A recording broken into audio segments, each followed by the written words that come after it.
Assalamualaikum warahmatullahi wabarakatuh. Bagaimana kabar teman-teman semuanya? Semoga senantiasa dalam keadaan sehat walafiat dan tidak kekurangan suatu apapun. Selamat datang dan selamat bergabung kembali dalam channel YouTube kami, Ara Alesa. Kali ini kita masih akan membahas mengenai latihan soal CPNS maupun P3K tahun 2024 dengan formasi penata layanan operasional, materi kompetensi teknis bagian yang ke-10. Bagi teman-teman yang ingin memiliki modul maupun kumpulan latihan soal, dapat memesannya di link yang sudah kami sematkan di deskripsi video ini. Langsung saja untuk soal yang pertama. Dalam mengelola koordinasi antar unit kerja, seorang penata layanan operasional menghadapi situasi di mana dua departemen memiliki perbedaan pendapat mengenai alokasi sumber daya untuk proyek bersama. Pendekatan koordinasi yang paling efektif untuk mengatasi masalah ini adalah A. Meminta pimpinan tertinggi untuk membuat keputusan final. B. Mengabaikan konflik dan membiarkan departemen bekerja secara terpisah. C. Mengadakan pertemuan mediasi untuk mencapai konsensus. D. Membagi sumber daya secara merata tanpa mempertimbangkan kebutuhan proyek. E. Menunda proyek hingga konflik terselesaikan dengan sendirinya.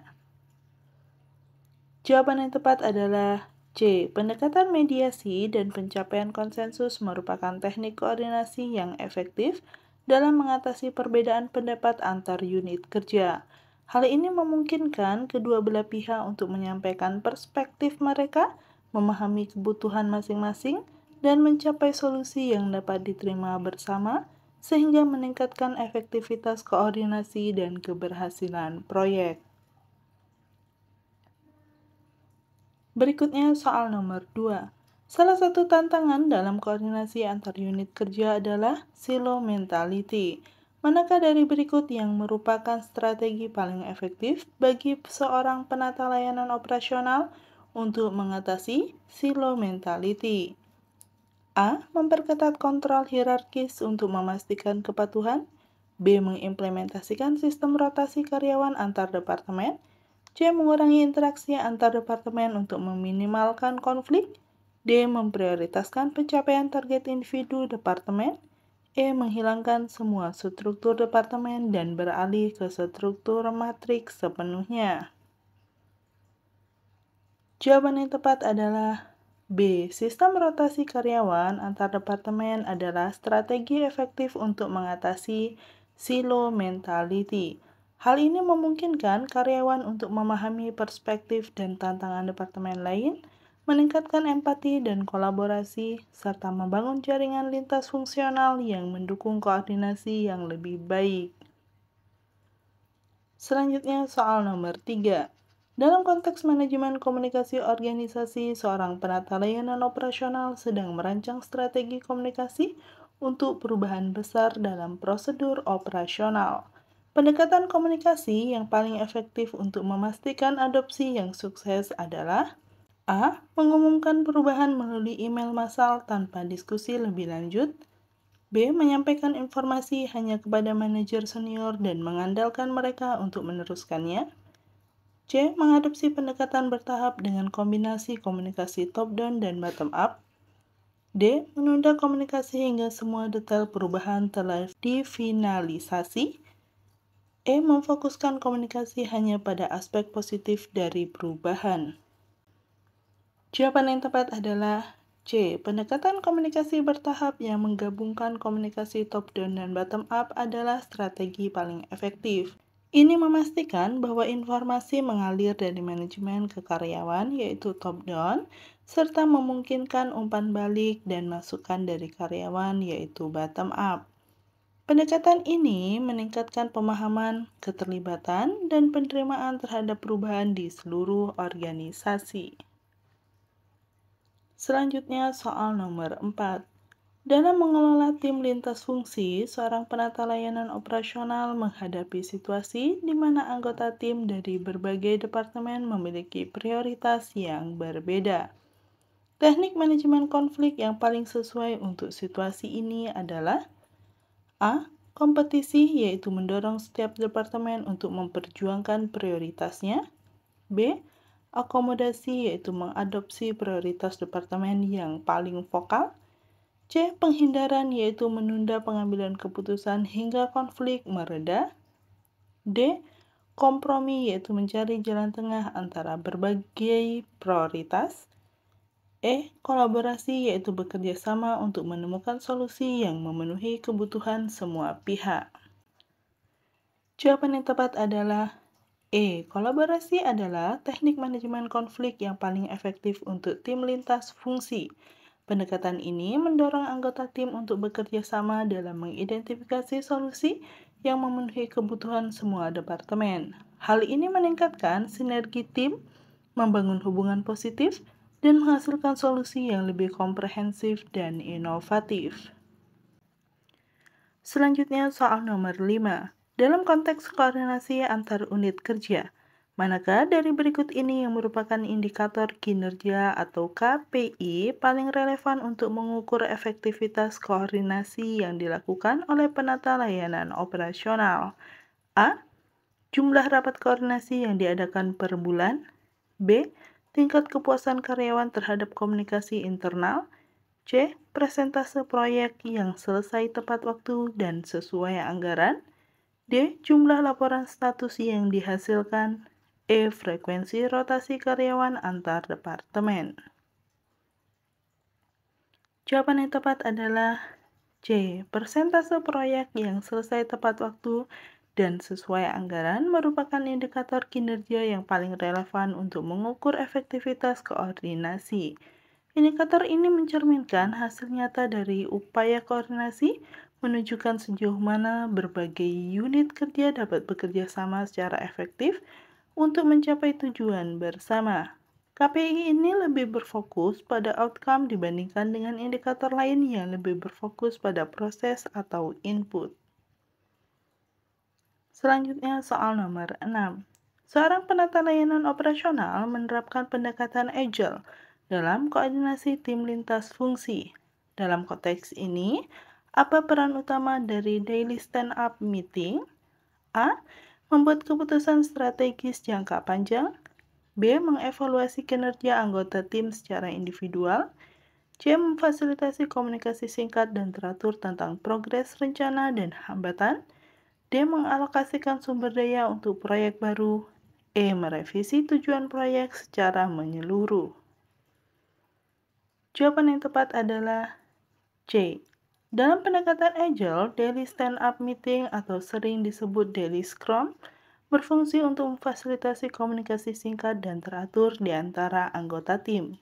Tujuannya adalah untuk berbagi informasi tentang progres yang telah dicapai, rencana untuk hari ini, dan hambatan yang dihadapi.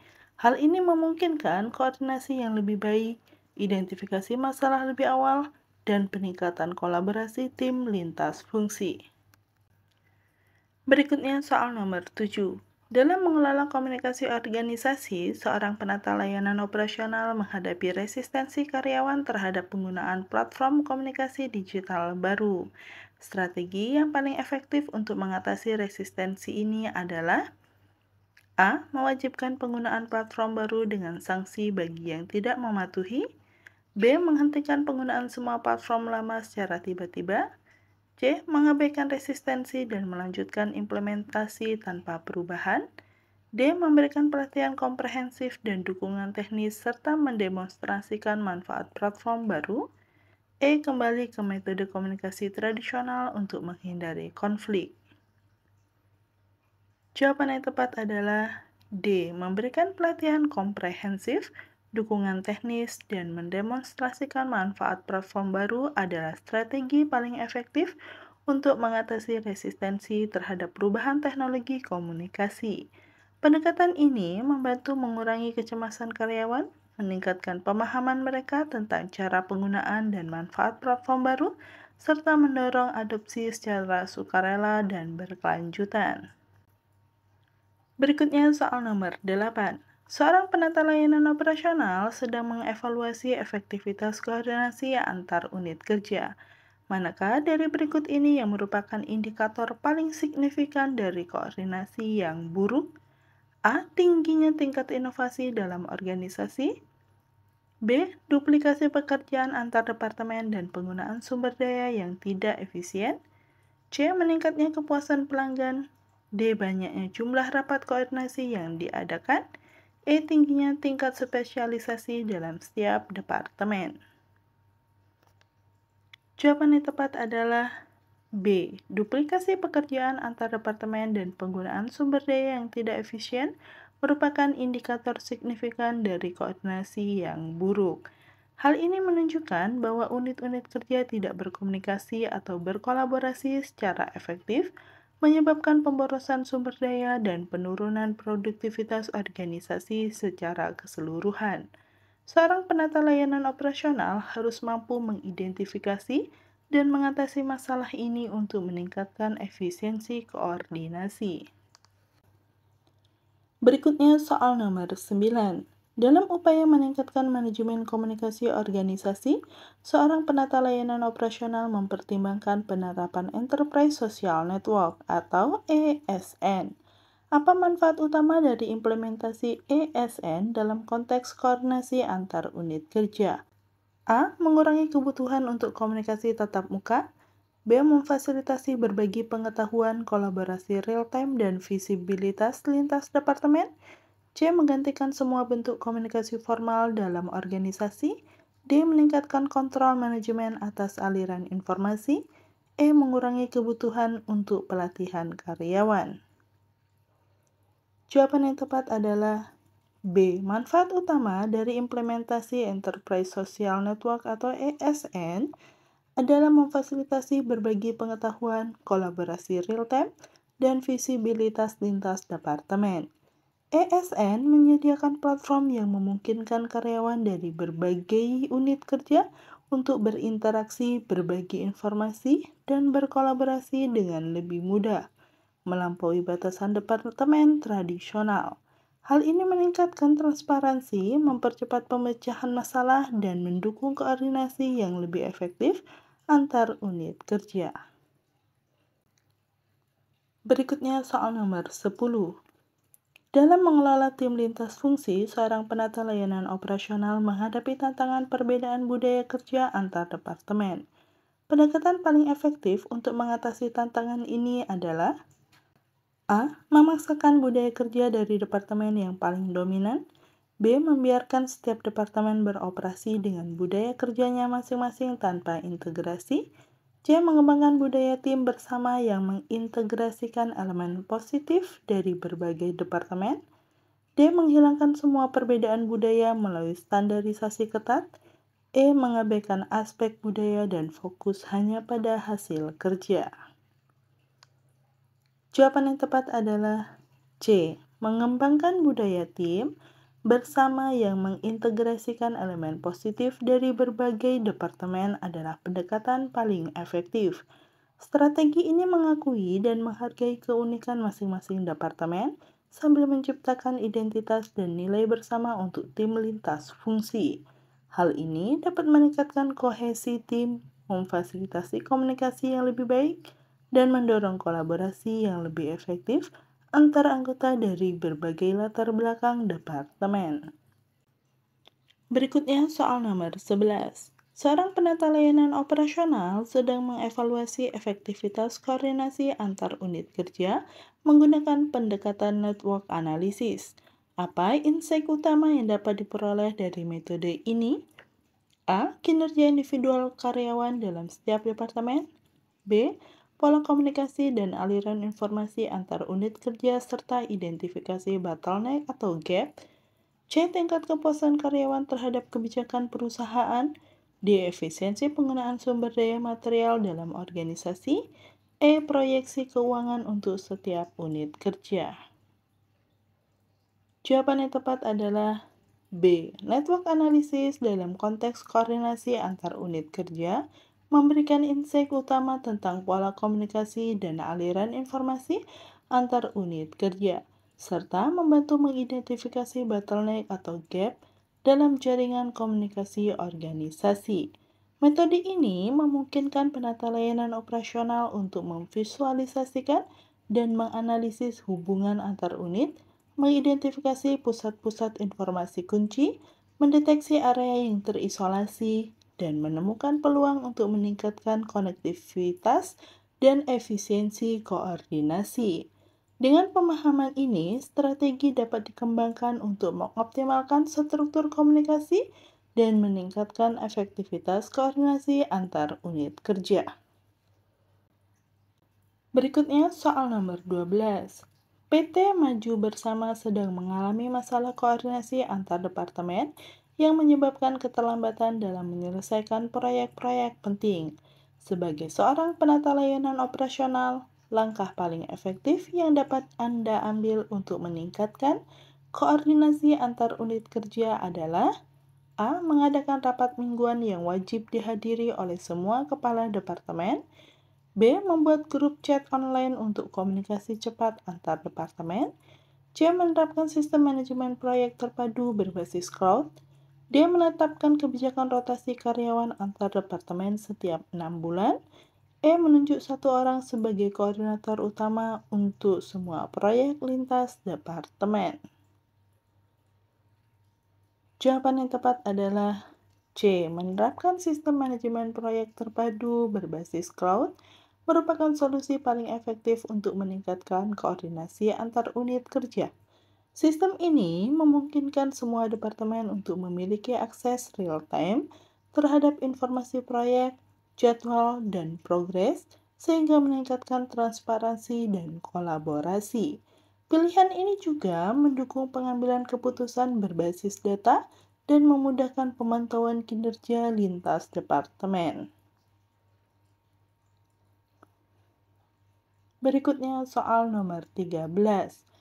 Dalam sebuah proyek pengembangan infrastruktur kota, terjadi konflik antar tim perencanaan dan tim implementasi mengenai perubahan desain yang diusulkan.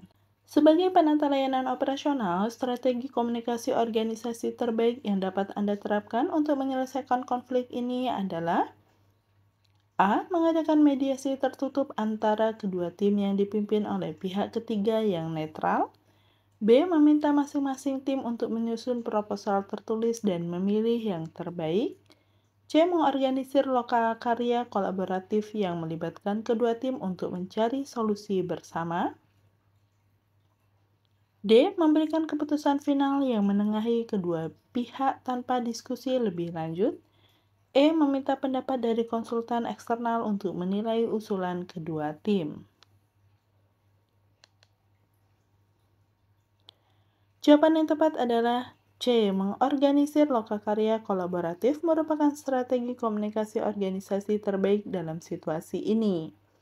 Pendekatan ini memungkinkan kedua tim untuk berinteraksi langsung, memahami perspektif masing-masing, dan bersama-sama mencari solusi yang mengakomodasi kebutuhan kedua belah pihak. Metode ini juga mendorong rasa kepemilikan bersama atas solusi yang dihasilkan, meningkatkan komitmen untuk implementasi, dan memperkuat hubungan antar tim untuk kolaborasi di masa depan. Berikutnya soal nomor 14. Anda diminta untuk memimpin tim lintas fungsi yang terdiri dari anggota dengan latar belakang dan keahlian yang beragam untuk menyelesaikan proyek inovasi pelayanan publik. Dalam konteks pengelolaan tim lintas fungsi, pendekatan kepemimpinan yang paling efektif untuk memaksimalkan potensi tim adalah A. Kepemimpinan direktif dengan instruksi yang jelas dan terperinci untuk setiap anggota tim. B. Kepemimpinan laissez-faire yang memberikan kebebasan penuh kepada anggota tim. C. Kepemimpinan transformasional yang menginspirasi dan memotivasi anggota tim. D. Kepemimpinan transaksional yang berfokus pada reward dan punishment. E. Kepemimpinan situasional yang menyesuaikan gaya dengan kematangan tim. Jawaban yang tepat adalah E. Kepemimpinan situasional adalah pendekatan paling efektif untuk memimpin tim lintas fungsi dalam proyek inovasi. Pendekatan ini memungkinkan pemimpin untuk menyesuaikan gaya kepemimpinannya berdasarkan tingkat kematangan dan kebutuhan spesifik dari setiap anggota tim dan situasi yang dihadapi. Dalam tim lintas fungsi dengan keragaman keahlian, fleksibilitas ini sangat penting untuk mengoptimalkan kontribusi setiap anggota, mengelola perbedaan, dan memandu tim menuju tujuan bersama. Selanjutnya soal nomor 15. Dalam upaya meningkatkan efisiensi koordinasi antar unit kerja di instansi pemerintah, Anda mengusulkan implementasi sistem informasi manajemen terintegrasi. Namun, Anda menghadapi resistensi dari beberapa kepala unit yang terbiasa dengan sistem lama. Pendekatan paling efektif untuk mengatasi resistensi ini adalah: A. Menetapkan kebijakan yang mewajibkan penggunaan sistem baru dengan sanksi bagi yang tidak mematuhi. B. Mengadakan pelatihan intensif dan pendampingan personal untuk para kepala unit. C. Melakukan implementasi bertahap dimulai dari unit yang paling siap. D. Membentuk tim champion dari berbagai unit untuk memimpin proses transisi. E. Memberikan insentif finansial bagi unit yang berhasil mengadopsi sistem baru dengan cepat. Jawaban yang tepat adalah D. Membentuk tim champion dari berbagai unit untuk memimpin proses transisi adalah pendekatan paling efektif. Strategi ini menggabungkan elemen partisipasi, kepemilikan, dan peran model. Tim champion dapat menjadi jembatan antara manajemen dan staf, membantu menerjemahkan manfaat sistem baru, memberikan dukungan sebaya, dan mengatasi kekhawatiran spesifik di masing-masing unit. Pendekatan ini juga membangun momentum perubahan dari dalam organisasi, meningkatkan kredibilitas inisiatif, dan mengurangi resistensi. Berikutnya soal nomor 16. Sebuah kementerian mengalami masalah dalam koordinasi kebijakan antar direktorat yang mengakibatkan tumpang tindih program dan inefisiensi anggaran. Sebagai penata layanan operasional, Anda diminta menganalisis akar masalah dan mengusulkan solusi. Pendekatan analisis yang paling komprehensif untuk situasi ini adalah: A. Analisis SWOT untuk setiap direktorat. B. Pemetaan proses bisnis lintas direktorat menggunakan Business Process Model and Notation atau BPMN. C. Analisis jaringan sosial atau Social Network Analysis untuk memahami pola komunikasi informal. D. Evaluasi 360 derajat terhadap kinerja pimpinan direktorat. E. Audit sistem informasi manajemen yang digunakan oleh kementerian. Jawaban yang tepat adalah B. Pemetaan proses bisnis lintas direktorat yang menggunakan Business Process Model and Notation atau BPMN adalah pendekatan analisis paling komprehensif untuk situasi ini. BPMN memungkinkan visualisasi yang jelas dan terstandar dari alur kerja, titik keputusan, dan interaksi antar direktorat. Metode ini dapat mengidentifikasi area tumpang tindih, bottleneck, dan kesenjangan dalam koordinasi dengan presisi tinggi. Hasil analisis ini dapat menjadi dasar untuk merancang ulang proses, mengoptimalkan alur informasi, dan meningkatkan efisiensi koordinasi antar direktorat. Selanjutnya soal nomor 17. Dalam rangka meningkatkan efektivitas komunikasi organisasi di sebuah badan pemerintah yang memiliki kantor pusat dan beberapa kantor wilayah, Anda menemukan bahwa informasi penting seringkali tidak tersampaikan dengan baik ke seluruh level organisasi. Strategi manajemen komunikasi yang paling efektif untuk mengatasi masalah ini adalah: A. Mengimplementasikan sistem intranet yang dapat diakses oleh seluruh pegawai. B. Mewajibkan laporan mingguan tertulis dari setiap kepala unit ke pimpinan tertinggi.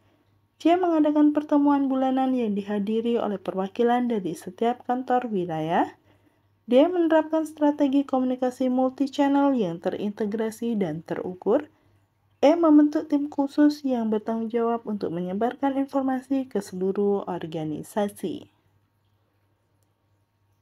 Jawaban yang tepat adalah D. Menerapkan strategi komunikasi multi-channel yang terintegrasi dan terukur adalah solusi paling efektif.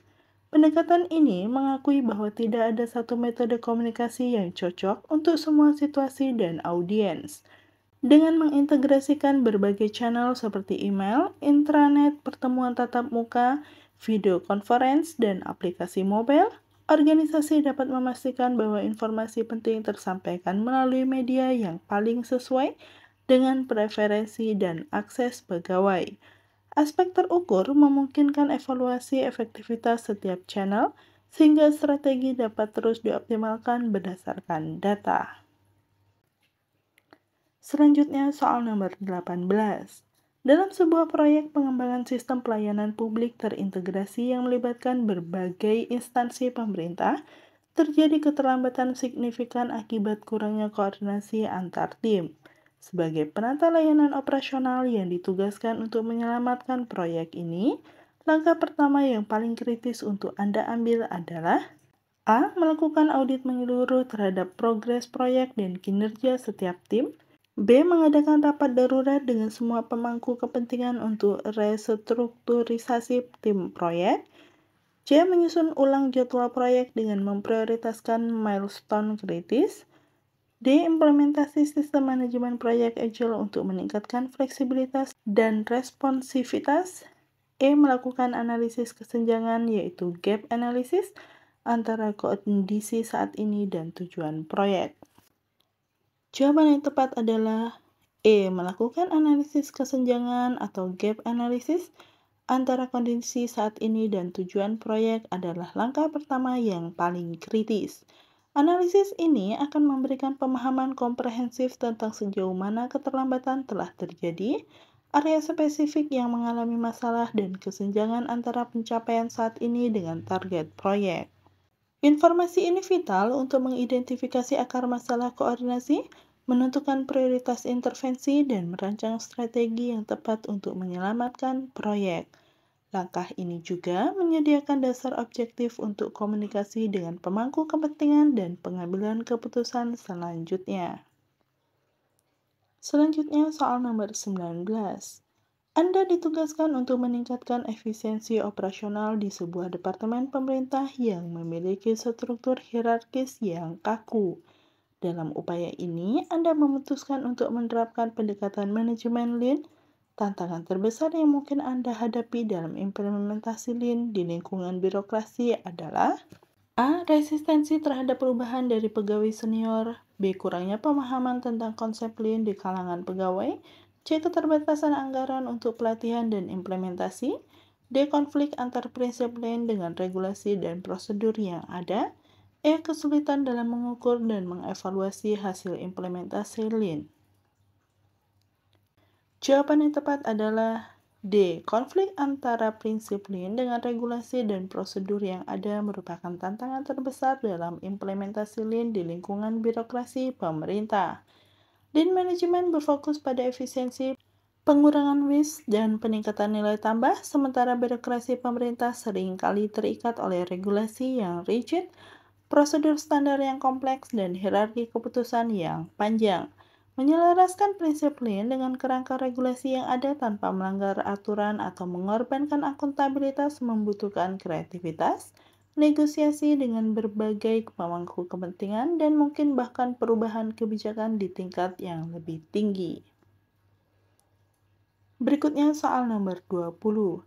Dalam upaya meningkatkan kolaborasi antar instansi pemerintah, Anda ditugaskan untuk merancang dan mengimplementasikan sistem berbagi data terintegrasi.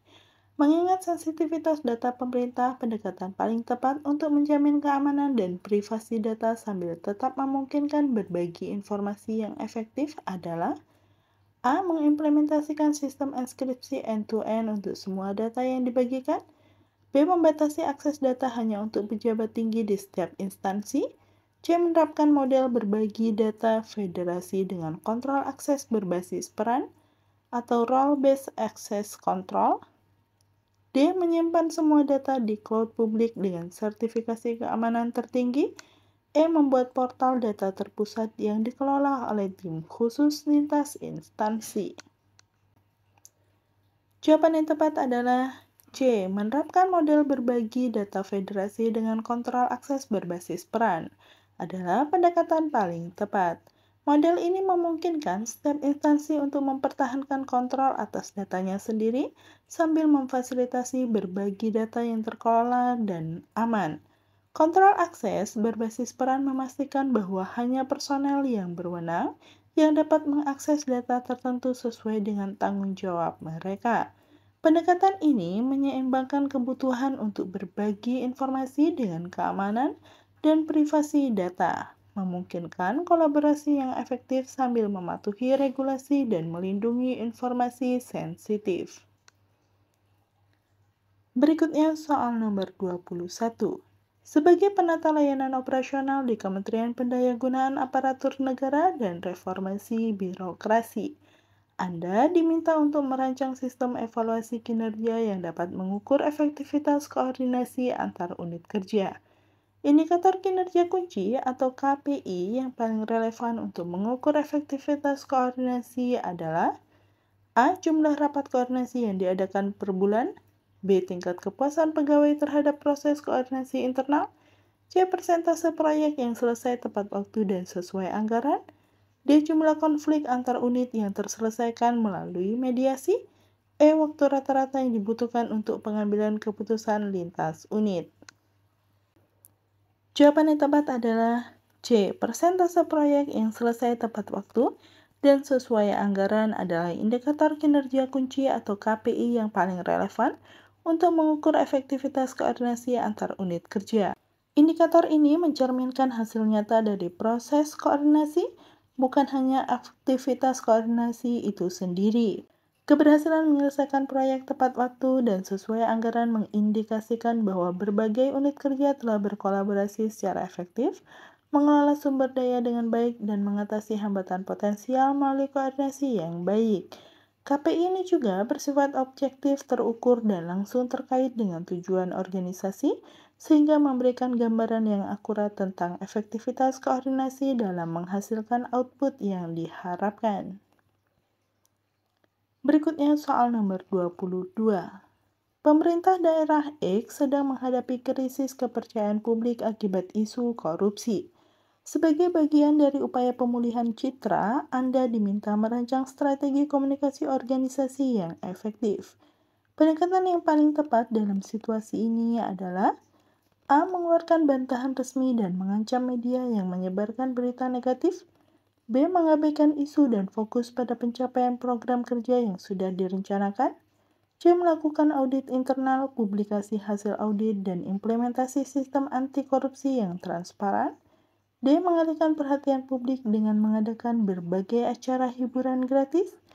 E. Membatasi akses media dan memberlakukan sensor ketat terhadap pemberitaan negatif. Jawaban yang tepat adalah C. Melakukan audit internal, publikasi hasil audit, dan implementasi sistem anti korupsi yang transparan merupakan pendekatan terbaik dalam manajemen komunikasi organisasi untuk mengatasi krisis kepercayaan publik. Dengan melakukan audit internal, pemerintah menunjukkan keseriusan dalam menangani isu korupsi. Publikasi hasil audit mendemonstrasikan transparansi, sementara implementasi sistem anti korupsi yang transparan membangun kepercayaan jangka panjang. Strategi ini sejalan dengan prinsip good governance dan manajemen komunikasi krisis yang efektif. Selanjutnya soal nomor 23. Dalam rangka optimalisasi pelayanan publik, Kementerian Pendayagunaan Aparatur Negara dan Reformasi Birokrasi atau PAN-RB menginisiasi program Satu Data Pelayanan Publik yang melibatkan berbagai kementerian dan lembaga. Sebagai penata layanan operasional, Anda diminta untuk merancang mekanisme koordinasi tim lintas fungsi. Pilihan strategi yang paling efektif adalah A. Membentuk struktur organisasi baru yang bersifat permanen untuk menangani program ini. B. Menerapkan sistem rotasi kepemimpinan antar kementerian setiap bulan. C. Menggunakan pendekatan matriks dengan pembentukan tim ad hoc yang fleksibel. D. Menyerahkan seluruh tanggung jawab koordinasi kepada Kementerian PAN-RB. E. Menerapkan sistem komunikasi terpusat di mana semua keputusan harus melalui satu pintu. Jawaban yang tepat adalah C. Menggunakan pendekatan matrik dengan pembentukan tim ad hoc yang fleksibel adalah strategi paling efektif untuk koordinasi tim lintas fungsi dalam konteks ini. Pendekatan matrik dengan pembentukan tim ad hoc yang fleksibel memungkinkan kolaborasi efektif antar kementerian dan lembaga tanpa menciptakan struktur birokratis baru yang kaku. Ini memungkinkan penggunaan keahlian dari berbagai instansi secara optimal, meningkatkan fleksibilitas dalam menghadapi tantangan, dan memfasilitasi transfer pengetahuan lintas departemen. Selanjutnya soal nomor 24. Dalam upaya meningkatkan efisiensi pelayanan publik, pemerintah Kota Y berencana mengimplementasikan sistem pelayanan terpadu satu pintu yang terintegrasi secara digital. Namun, terdapat kesenjangan kompetensi digital di antara para pegawai. Sebagai penata layanan operasional, strategi pengembangan SDM yang paling tepat untuk mengatasi hal ini adalah: A. Merekrut pegawai baru yang sudah memiliki kompetensi digital tinggi untuk menggantikan pegawai lama. B. Mengadakan program pelatihan digital yang sama untuk seluruh pegawai tanpa memperhatikan tingkat kemampuan awal. C. Membuat program mentoring di mana pegawai dengan kompetensi digital tinggi membimbing yang masih kurang. D. Menerapkan sistem penilaian kinerja yang ketat berbasis kompetensi digital. E. Mengimplementasikan program pengembangan kompetensi berjenjang dengan metode blended learning. Jawaban yang tepat adalah E. Mengimplementasikan program pengembangan kompetensi berjenjang dengan metode blended learning merupakan strategi terbaik untuk mengatasi kesenjangan kompetensi digital. Program pengembangan kompetensi berjenjang memungkinkan pegawai untuk belajar sesuai dengan tingkat kemampuan mereka sehingga lebih efektif. Metode blended learning yang menggabungkan pembelajaran online dan tatap muka memberikan fleksibilitas dan efisiensi dalam proses pembelajaran. Pendekatan ini sejalan dengan prinsip-prinsip pengembangan SDM modern dan manajemen perubahan organisasi. Selanjutnya soal nomor 25. Kementerian Kesehatan sedang menghadapi krisis komunikasi terkait program vaksinasi nasional. Beredar banyak informasi yang tidak akurat di media sosial, menyebabkan keraguan masyarakat. Sebagai penata layanan operasional yang bertanggung jawab atas manajemen komunikasi organisasi, strategi yang paling efektif untuk mengatasi situasi ini adalah: A. Membuat kampanye agresif di media sosial untuk membantah semua informasi yang beredar. B. Mengabaikan isu di media sosial dan hanya fokus pada komunikasi melalui media mainstream. C. Membentuk tim khusus untuk memonitor media sosial dan memberikan klarifikasi secara real-time. D. Mengimplementasikan strategi komunikasi multi-channel dengan pendekatan edukasi dan transparansi. E. Memblokir akun-akun media sosial yang menyebarkan informasi tidak akurat. Jawaban yang tepat adalah D. Mengimplementasikan strategi komunikasi multi-channel dengan pendekatan edukasi dan transparansi merupakan strategi paling efektif dalam situasi ini. Pendekatan komunikasi multi-channel memungkinkan Kementerian Kesehatan untuk menjangkau berbagai segmen masyarakat melalui beragam platform. Fokus pada edukasi membantu meningkatkan pemahaman publik tentang program vaksinasi, sementara transparansi dapat membangun kepercayaan. Strategi ini sejalan dengan prinsip-prinsip manajemen komunikasi krisis dan manajemen komunikasi organisasi yang efektif di era digital. Demikian soal-soal yang dapat kita bahas kali ini. Semoga bermanfaat bagi Bapak dan Ibu semuanya, serta sukses untuk kita semua. Terima kasih. Wassalamualaikum warahmatullahi wabarakatuh.